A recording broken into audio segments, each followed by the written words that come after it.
విక్రమార్క గారు చెప్పినట్టు ఆ 5 గ్రామాలు భద్రాద్రి రాముడు గుడితో పాటు అక్కడ ఉండే దేవుడి మాన్యాలు ఇవన్నిటిని కూడా మన రాష్ట్రానికి సంబంధించి, అదేవిధంగా దీర్ఘకాలికంగా వాయిదా పడుతున్న నీటి పంపకాల విషయం కావచ్చు, ఇంకా ఎన్నో అంశాలు ఉన్నాయి.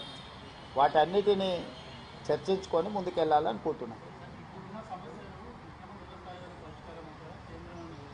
తెలియదు, అసలు ముఖ్యమంత్రులు కూర్చున్నాక కదా ముఖ్యమంత్రుల స్థాయిలో పరిష్కారం అవుతాయా కావా అనేది తెలియకుండా ఎట్లా చెప్తాం. మా ఇద్దరి మధ్యలో పరిష్కారం కాగలిగినాయి. ఇరు రాష్ట్రాలు, ఇరువురు ముఖ్యమంత్రులు కూర్చొని పరిష్కరించుకుంటారు. ఇంకేదైనా విషయంలో భిన్నాభిప్రాయాలు ఉంటే ఆర్బిట్రేటర్గా కేంద్ర ప్రభుత్వం ఉంది. కేంద్ర ప్రభుత్వం కూడా ఒకవేళ ఏదైనా విషయాలను పరిష్కరించలేకపోతే చట్ట ప్రకారంగా దానికి పరిష్కారం ఎట్లా కనుగొనాలో కనుగొంటాం ఇద్దరం కలిసి.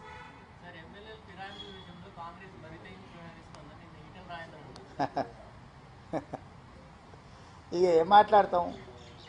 20 సంవత్సరాలు ఆయన ఎవరితో కలిసి తిరిగాడు, ఎవరితో అధికారం పంచుకున్నాడు? ఆయన కండువాలు కప్పేటప్పుడు ఎప్పుడైనా మాట్లాడిండా? పోనీ 11 రాష్ట్రాలల్లో భారతీయ జనతా పార్టీ ఎన్నికైన ప్రభుత్వాలను పడగొట్టింది. ఆ విషయమన్నా తెలుసా వారికి? కర్ణాటకలో కానీ, మహారాష్ట్రలో కానీ, గోవాలో కానీ, బీహార్లో కానీ, మధ్యప్రదేశ్లో కానీ, ఇప్పుడు మధ్యప్రదేశ్లో ఉన్న ప్రభుత్వం ఏం చేసి తెచ్చుకున్నారు? ప్రజలు ఇస్తే వచ్చిందా? అవును, ఫిరాయింపులు చేసి తీసుకొని ప్రభుత్వాలను పడగొట్టి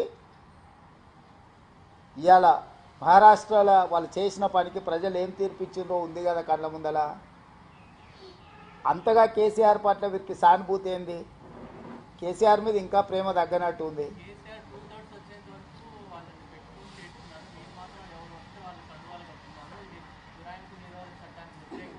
అని ఎవరంటారు? అదే అంటున్నా, ఆయనకి ఇంకా కేసీఆర్ మీద ప్రేమ తగ్గినట్టు లేదని అంటున్నా. వాళ్ళు ప్రేమించుకొని మాకేమో అభ్యంతరం. ఇప్పుడు ఇంకా వాళ్ళ నాయకుడు కేసీఆరే అనుకుంటున్నాడేమో ఆయన, నాకు తెలీదు.